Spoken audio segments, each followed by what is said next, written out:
Hi, how are you doing? I'm Fernando. Welcome to Host2B Academy.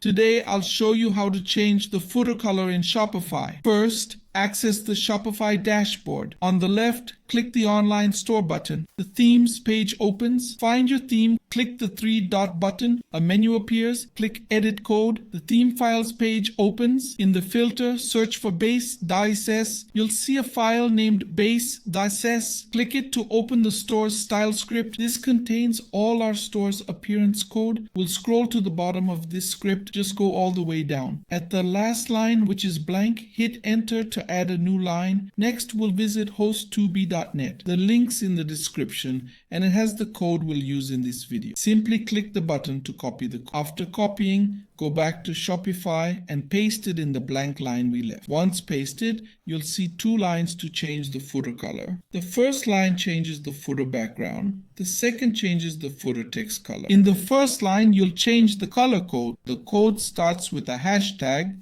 followed by your desired color code. If you're unsure of the color, visit the Host2B site linked in the comments. Just copy the Host2B URL, open that page to select a color. You can choose any color you like. Use the color palette to pick your desired color. It will generate the code below. Just click the button to copy the color. Go back to Shopify, find the hashtag and color code, delete it and paste the new code you copied from Host2B. This will change the background color to the one you select. I'll use the default code, but you can choose any color you want. Next, we'll set the footer text. You'll change the color name. It's set to white by default, but you can change it to any color you want. Simply choose and type the color name in English. If I want blue, I'll write blue in English. For black, I just write black.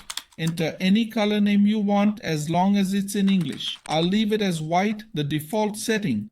After changing the background and text colors, click the Save button in the top right. Let's click it now. The changes have been saved successfully. Now, if we go to our store and scroll down, we'll see the footer background has changed to your new color. I hope this video was helpful. Bye.